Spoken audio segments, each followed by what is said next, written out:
Assalamualaikum warahmatullahi wabarakatuh. Pada kesempatan ini di mata kuliah perancangan percobaan kita akan membahas tentang rancangan tersarang atau disebut juga dengan nested design, ya, atau hierarchical design.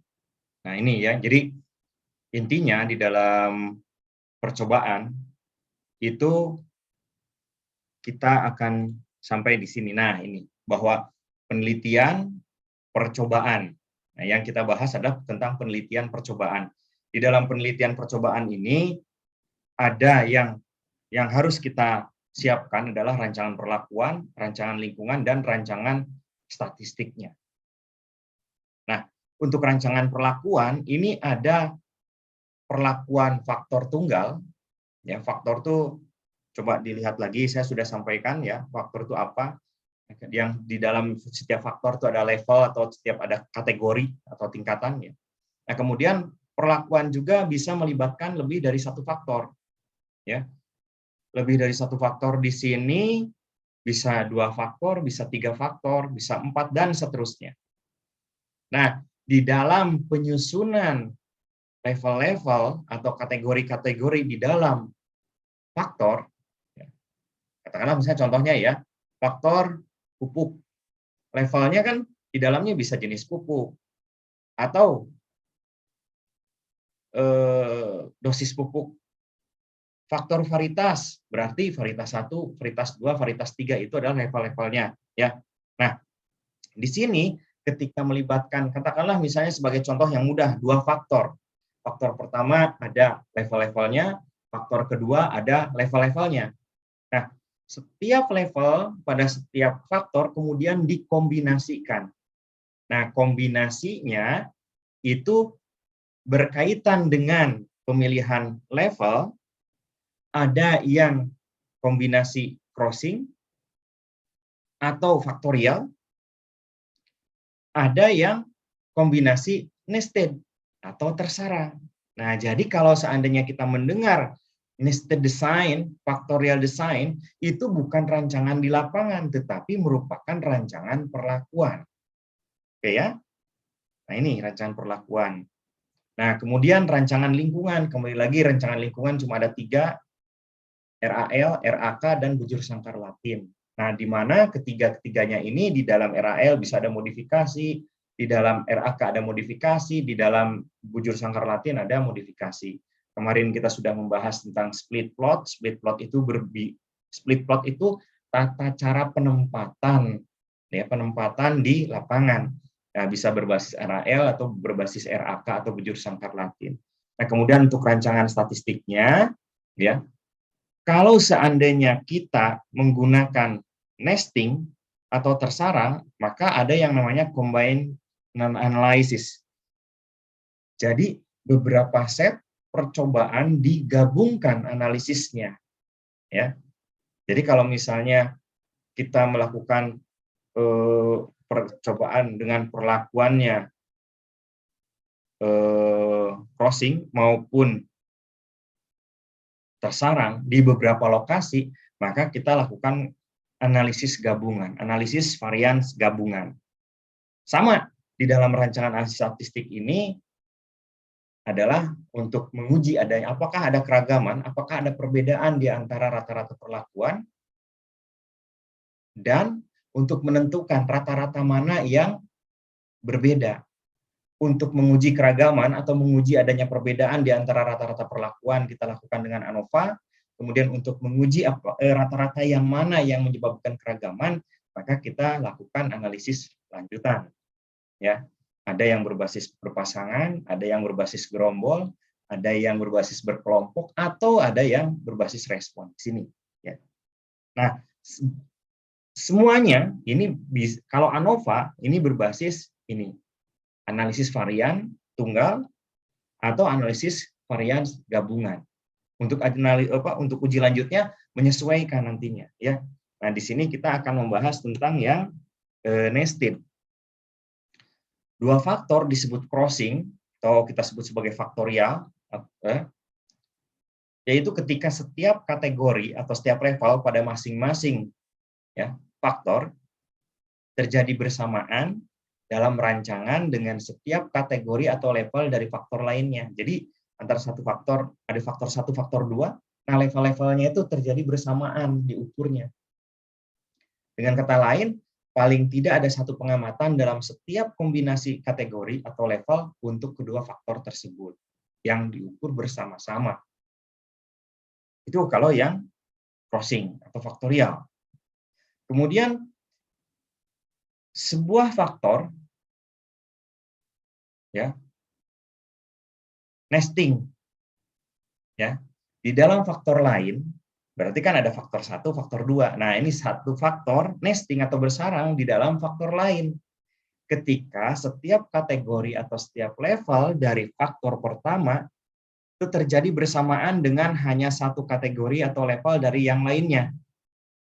Dengan kata lain, suatu pengamatan harus berada dalam satu kategori level faktor 2 agar memiliki kategori level tertentu dari faktor 1. Semua kombinasi kategori-kategori tidak ada yang sama.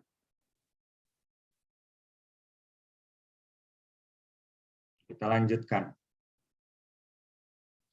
Nah, jika dua faktor adalah crossing atau faktorial, maka dapat dihitung interaksi pada dua faktor tersebut. Jadi kalau seandainya kita menggunakan dua faktor dan disusun faktor-faktor tersebut, level-level setiap faktor itu dikombinasikan dalam bentuk crossing atau faktorial, maka kita bisa menduga interaksi dari kedua faktor tersebut. Ya, kita sudah bahas kemarin yang percobaan dua faktor. Nah, itu adalah mengapa kita bisa mengeluarkan interaksinya, karena ada berulang level 2 pada setiap level di faktor 1.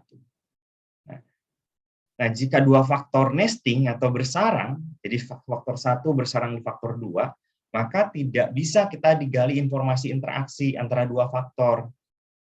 Karena apa? Tidak memiliki setiap kombinasi dari satu faktor yang bersama-sama dengan setiap kombinasi lainnya. Ya, nanti kita bisa lihat di grafiknya. Nah, untuk memeriksa apakah dua faktor dalam rancangan perlakuan crossing atau nesting, cara termudah untuk mengetahuinya adalah dengan membuat tabulasi silang atau diagram dari faktor-faktor tersebut. Oke ya. Nah, yang bagaimana sih? Nah, ini ada dua grafik berhierarki, ini nesting, dan yang faktorial. Faktor 1, faktor A, dan faktor B. Nah, faktor B-nya, ini A, B. Kemudian faktor B, ini mohon maaf bukan faktor A, B ya. Ini aja, saya gantilah ya, supaya tidak membingungkan. Ini faktor 1.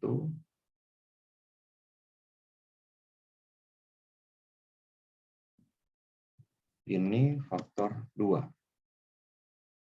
Nah, nanti diganti. Nah, ini faktor 1, ini A, ini B. Ya, ini A, ini B. Faktor 2, ini ada 1, 2, 3. Nah, level faktor kedua berulang pada level faktor 1. Ini 1, 2, 3. Sehingga kombinasi kategori levelnya adalah A1, A2, A3, kemudian B1, B2, B3. Jadi pada setiap level faktor pertama ada yang sama dengan faktor level kedua, yaitu 1, 2, 3, 1, 2, 3. Nah, inilah dasar mengapa di dalam percobaan faktorial kita bisa menduga interaksinya. Ya, oke ya. Nah, sekarang yang ini nesting, yang tersarang. Ini ada faktor satunya A dan B. Nah, faktor keduanya ini 1, 2, 3. Ini tidak ada yang sama. Nah, sehingga ini adalah komponen-komponen levelnya merupakan berbeda. Berbeda antara satu komponen dengan komponen lain. Karena tidak ada yang berulang, maka ini kita tidak bisa menduga interaksinya. Oke ya. Nah, ini apakah seperti ini? Yang bagaimana? Ada contohnya nanti. Jadi prinsip dasar dari crossing dan nesting adalah seperti ini. Kalau yang crossing ini ada ulangan, ya, ada pengulangan level pada setiap level faktor pertama, ya. Sedangkan pada yang nested itu tidak. Jadi pembacaannya ini A1, ya, yang ini A1 itu tersarang pada faktor kedua 1 dan tersarang pada A. Dan seterusnya yang B4 ini juga tersarang pada 4 dan pada B, seperti itu. Nah, rancangan tersarang atau nested design atau hierarchical design digunakan untuk eksperimen yang ada kepentingan dalam satu set perlakuan dan subsampel unit eksperimental. Nah, jika ada dua faktor, A dan B misalnya ya, jika semua level dari faktor B tidak berada umum terhadap masing-masing level faktor A, maka diklasifikasikan atau dinyatakan sebagai berhierarki atau nested. Nah, ini gambarannya, ya. Tuh. Oke ya, jadi tidak berulang pada faktor yang ini, ya. Tidak ada. Rancangan ini umum digunakan dalam studi genetika, ya, kemudian dalam sistematika pertumbuhan, evolusi, dan lain-lain yang sejenis, ya, di mana sangat penting untuk menjaga asal-usul masing-masing tanaman yang diperoleh dari spesifik populasi, galur, atau keturunan. Nah, ini kalau misalnya ada yang berminat di penelitian pemuliaan tanaman, atau berminat di perbenihan, kemudian dengan perbenihan beda, atau juga yang di HPT bisa tersarang, di tanah bisa tersarang, ya. Misalnya asal-usul bakteri, apakah bakteri pengurai fosfat yang diambil dari wilayah A sama dengan yang ada di wilayah B. Ya, walaupun misalnya kita mengambil sampel 5 di wilayah A, 5 sampel, wilayah B 5 sampel. Sesungguhnya itu ada 10. Karena apa? Kita lihat di sini kembali lagi. Katakanlah ini bakteri dari sumber A, lokasi A, ini lokasi B. Kita ambil 3 sampel, sampel 1, 2, 3. Di B pun kan kita ambil 1, 2, 3. Tetapi kalau, nah misalnya gini, ini ada 1, 2, 3, ini 1, 2, 3. Kita ambil sampel nomor 1 di lokasi A, kan tidak sama dengan yang ada di lokasi B. Nomor 1, ini nomor 1. Artinya, ini tidak sama dengan yang ada di sini. Itu pengertiannya. Jadi nested. Jadi sampel bakteri itu nested pada masing-masing lokasi, tersarang pada masing-masing lokasi. Ya, jadi kalau misalnya kita mengambil bakteri dari satu wilayah, kita mau membandingkan dengan wilayah yang lain, apakah ada perbedaan, maka ini nested. Atau asal-usul gulma. Kita mengambil gulma tertentu dari wilayah tertentu, kemudian kita ukur berat keringnya apakah sama atau tidak. Kita mengambil ciplukan dari wilayah A, wilayah B, apakah sama atau tidak, berkaitan dengan misalnya ciplukan sebagai bahan baku jamu. Berat keringnya sama atau tidak, dari wilayah yang berbeda. Walaupun kita tanam di Malang misalnya. Nah, itu kita bisa. Itu nested, tersarang. Ya. Oke. Oke, tadi sudah ada keterangannya. Nah, ini ya faktor tadi. Ini faktor A, faktor B, ini faktor C. Jadi ini tidak ada yang sama. Nih, walaupun ini kan ini 1, ini 2, ya. Tapi sesungguhnya ini untuk menunjukkan bahwa ini berbeda masing-masing. Ya, masing-masing ini berbeda. Oke, kita lihat lagi contohnya, ya. Nah, contoh rancangan tersarang atau nested. Perlakuan persilangan, pemilihan persilangan jantan dan perkawinan, ya.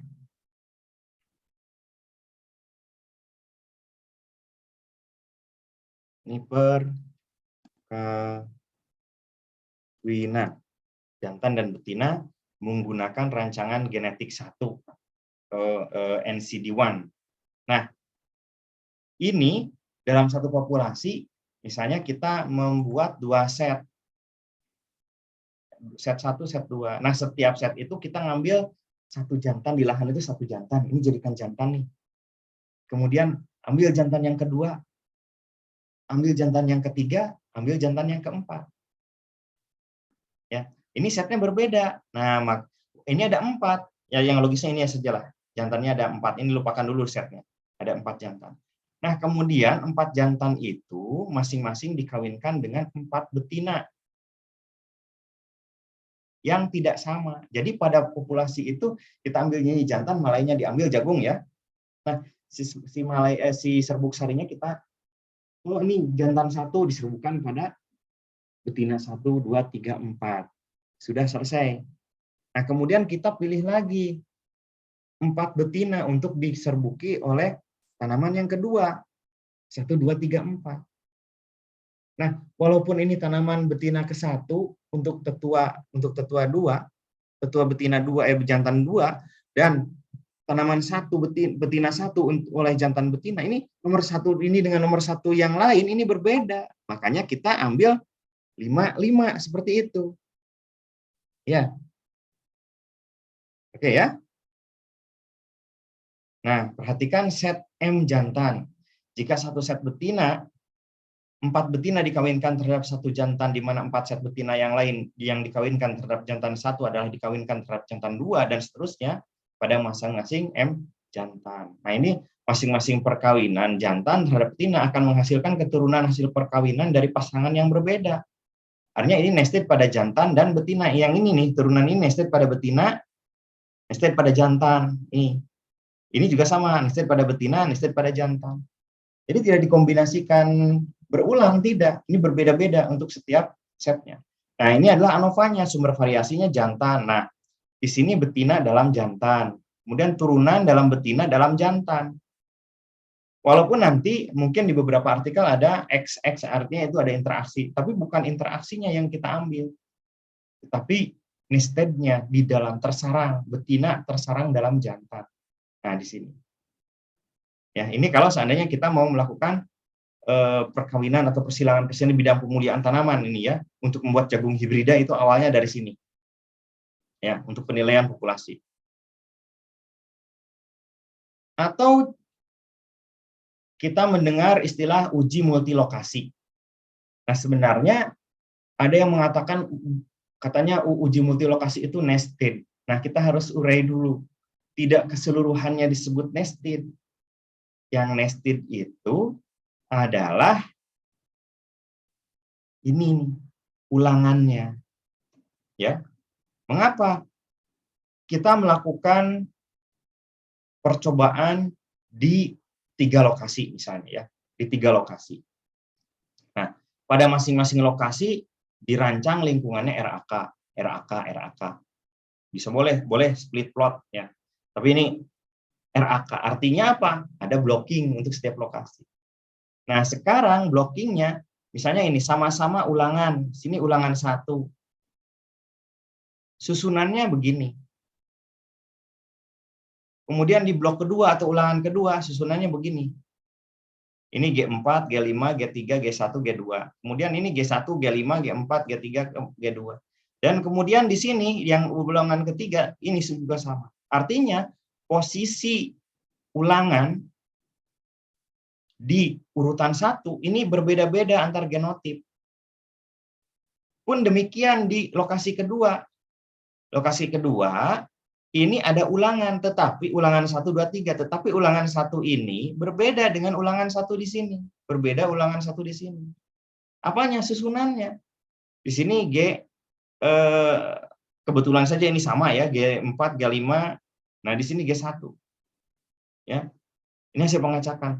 Nah, ini juga sama, G4 ini hasil pengacakan loh ya, tidak di ini. Nah, karena susunan untuk setiap genotip pada masing-masing ulangan itu tergantung pada seri percobaan pada satu lokasi, maka ini genotip ini maksudnya bukan genotip tapi ulangan posisi genotip ini, ulangan posisi 1 nested pada lokasi.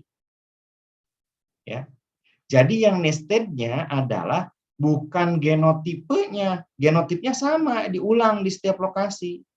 Namun ulangannya berbeda-beda di setiap lokasi. Makanya yang berbedanya itu adalah yang nestednya itu adalah ulangannya, ulangan per lokasi yang nested. Sedangkan yang genotipnya itu adalah faktorial. Nah, ini.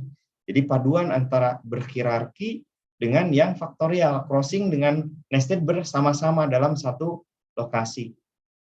Ya, jadi ini uji multilokasi itu bukan uji yang nested, ya. Tetapi yang nestednya itu hanya posisi ulangan pada setiap lokasi. Sedangkan genotipnya berulang, nah, itu faktorial. Ya, unik ini ya. Jadi perhatikan set lokasi, jika satu set lokasi ulangan genotip diacak, maka susunan genotip di setiap ulangan, di setiap lokasi akan berbeda. Nah, dengan demikian penempatan susunan ulangan genotip tergantung pada pengacakan pada setiap lokasi. Ya, walaupun genotipnya sama, tapi pengacakan setiap lokasinya berbeda-beda. Oke ya, kita lanjutkan. Nah, ini. Jadi sumber variasinya ya, ini adalah ulangan dalam lokasi. Ini yang nestednya. Sedangkan ini bukan nested. Jadi ini harus dipahami ya. Kita memang betul kita selalu menyebutkan bahwa uji multilokasi itu adalah rancangan tersarang. Ya. Nah, kita sudah tahu tadi tersarangnya itu dalam kombinasi perlakuan. Nah, di dalam uji multilokasi perlakuan yang nestednya adalah genotip dalam susunan ulangannya. Jadi ulangannya yang nested terhadap lokasi. Kalau genotipnya tidak nested. Ya, ini yang nestednya. Ya. Jadi kalau ada yang mengatakan bahwa rancangan uji multilokasi itu nested, nestednya ada di sini. Ulangan dalam lokasi. Nah, ini ada contoh lagi penelitian rancangan tersarang. Ini contoh yang lain yang pengembangan varietas. Seorang pemulia tanaman akan mengembangkan klon baru kopi Arabica. Kemudian dia mendatangi 5 tempat sentra produksi berbeda. Misalnya Sumatera dia datangi. Boleh misalnya gini, kita melakukan penelitian percobaannya berbasis bioregion. Bioregion di Indonesia. Bioregion Sumatera, bioregion Jawa, Kalimantan, Sulawesi, Sunda Kecil, ya. Kemudian Maluku dan Papua. Itu 7 bioregion di Indonesia. Nah, katakanlah dipilih 5 tempat sentra produksi atau misalnya sentra produksi di Jawa saja. Jawa Barat, Jawa Tengah, Jawa Timur, Yogyakarta, dan satu lagi misalnya di pulau yang terpisah, misalnya di Madura. Nah, itu kan sudah sentra ya. Contoh-contoh seperti itu. Nah, pada setiap tempat dia memilih 2 tanaman kopi yang diunggulkan sebagai sumber pohon induk. Dan dari setiap tanaman diambil 3 biji. Nah, dia datang ke 5 lokasi. Mohon maaf tadi kalau Madura ya bukan berarti hubungannya dengan kopi Arabica karena dia harus di ketinggian. Nah, katakanlah kopi saja, dia datang ke 5 lokasi, kemudian di lokasi 1 bukan milih 5 tanaman gitu, tidak. Misalnya begini, ngambil dari Kabupaten Bandung. Maka Kabupaten Bandung itu kan luas. Kita cari di kecamatan 1 diambil berapa, kecamatan 2 diambil 1, kecamatan 3 diambil 1, sampai kecamatan 5 diambil 1. Ya, tanaman-tanaman yang dianggap unggul kopinya. Biasanya dari komunikasi. Kemudian di lokasi yang kedua juga sama. Katakanlah misalnya di Malang. Di Malang kan banyak sentra-sentra kopi. Nah, tanamannya kemudian kita pilih satu tanaman terbaik. Oke ya.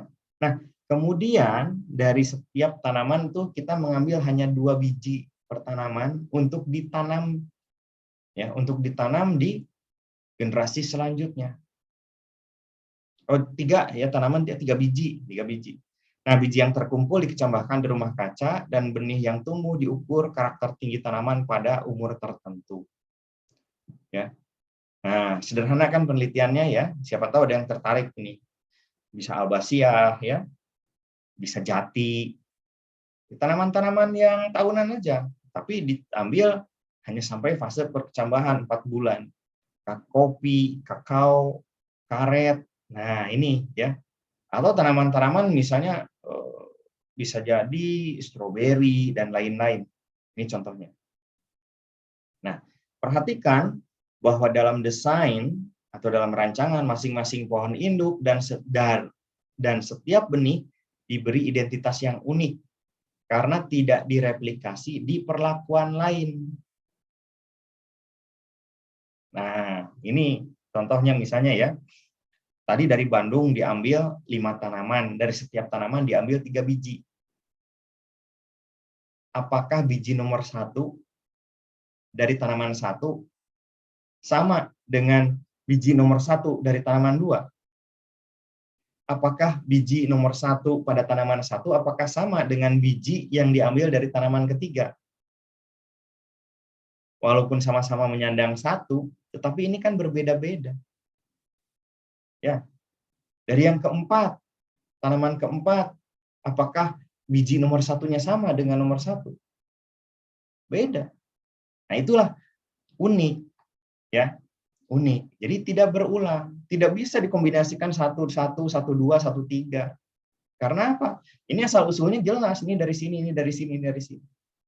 Ya, biji nomor 1 ini dari tanaman 1, biji nomor 1 ini dari tanaman 2. Makanya untuk memudahkan, walaupun nanti itu 3, 3, 3, maka lambangnya atau kodenya jangan diambil 1 lagi, jangan berulang jadi 1, tapi 1, 2, 3, 4, 5, 6, kemudian 7, 8, 9. Itu unik, bahwa biji tersebut disebabkan atau berasal dari pohon yang berbeda. Lokasinya 5, kemudian dari masing-masing pohon, dari setiap lokasi diambil 2 pohon, dan dari setiap pohon diambil 3 biji. Ya, untuk diindukkan ini, ya menarik. Kalau seandainya boleh tidak tanaman tahunan juga ya, tanaman-tanaman tertentu ini mudah kalau untuk bahan penelitian, asal nanti ada yang berkelanjutan. Nah, ini lokasinya tempatnya seperti ini. Gambarannya, hierarkinya tuh lokasinya ada 5. Pada setiap lokasi diambil 2 tanaman masing-masing, 1, 2, 3, 4. Maka ini tidak 1, 2. Kalau kita kembangkan di sini 1 dan ini 2, berarti kan sama dengan ini.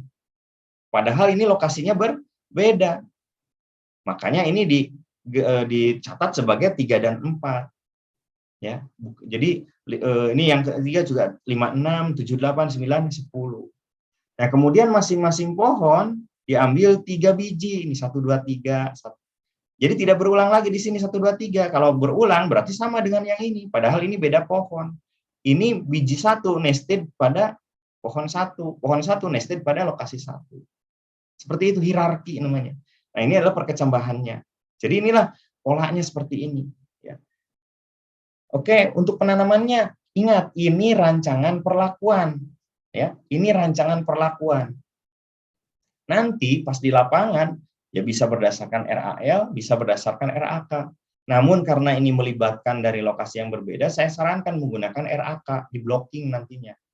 Jadi biji-biji yang ini ditanam dalam blok yang satu set ini nih, satu set ini ditanam per blocking. Walaupun di rumah kaca iya, ya. Walaupun di rumah kaca iya. Nah, setelah itu tanam berdasarkan RAL atau RAK, ya. Kemudian diamati.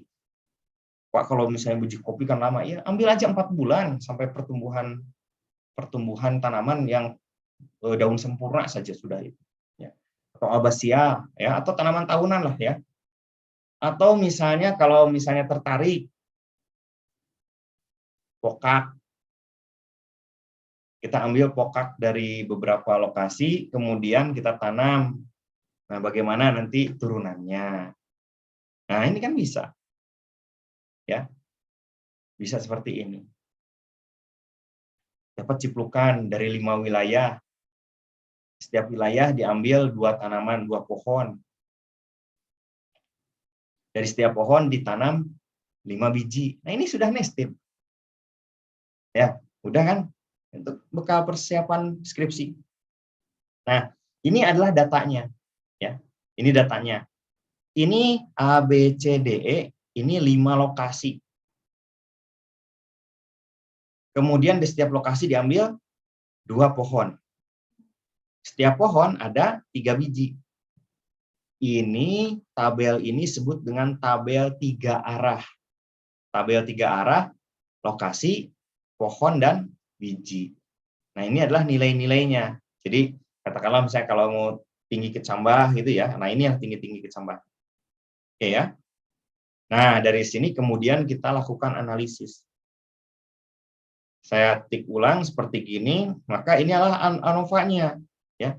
ANOVA-nya ini antar lokasi, kemudian pohon dalam lokasi, kemudian antar kecambah. Antar kecambah itu adalah biji dalam pohon dalam lokasi. Ya, karena dia yang berulang, maka dia sebagai galatnya di dalam ANOVA. Maka di sini kita bisa mengetahui, oh ternyata tempat berbeda. Kemudian pohon di dalam tempat juga antar pohon ya minimal ada pohon yang berbeda ketika diambil dari tempat yang berbeda seperti itu. Ya. Nah, ini berbeda dan tidak ada interaksi di sini, tidak boleh. Ya, nested tidak boleh. Nah, kemudian bagaimana cara menganalisanya? Cara menganalisanya yang pertama uji lanjut maksudnya ya. Uji lanjutnya ini bisa langsung di antar kecambah itu yang banyak ya kan ini. Nah, antar kecambahnya ini langsung dipisahkan menggunakan katakanlah misalnya sebaran Z ya. Kalau untuk yang memisahkan lokasinya bagaimana? Nih, antar tempat minimal terdapat satu lokasi yang berbeda. Ini diuji lanjut menggunakan BNT bisa ya, menggunakan BNJ bisa, menggunakan uji T yang sederhana bisa. Pun demikian pohon bisa ini ya, dipisahkan. Ini artinya kalau yang antar tempat, ini antar tempat ada variasi atau minimal terdapat satu lokasi yang memberikan perkecambahan yang berbeda. Kemudian pohon dalam tempat ini nyata, artinya minimal terdapat satu pohon atau terdapat keragaman pohon ya pada setiap lokasi yang diambil sampelnya atau minimal terdapat satu pohon yang berbeda seperti ini ya. Oke ya. Nah, uji lanjutnya ini yang dipisah nanti. Nah, nilai-nilai kecambah ini. Nah, ini ya. Menggunakan galatnya ya galat ini. Nah, galatnya adalah ini 0,2. Oke ya. Nah, cara perhitungannya gimana? Nah, ini kebetulan saya sudah mempersiapkan. Silahkan diketik ulang, kemudian praktekkan rumus-rumus ini. Ya, rumus-rumus ini. Kalau untuk uji lanjutnya memang tidak saya cantumkan di sini, semuanya bisa menggunakan kata galat yang antar kecambah ini. Nah, terdapat keragaman antar pohon yang berasal dari lokasi berbeda. Setiap kecambah menimbulkan keragaman pada setiap pohon. Hal ini menunjukkan bahwa potensi percambahan disebabkan oleh potensi pohon dan potensi lokasi. Nah, ini adalah interpretasi. Oke, demikian saya sampaikan. Terima kasih atas perhatiannya. Assalamualaikum warahmatullahi wabarakatuh.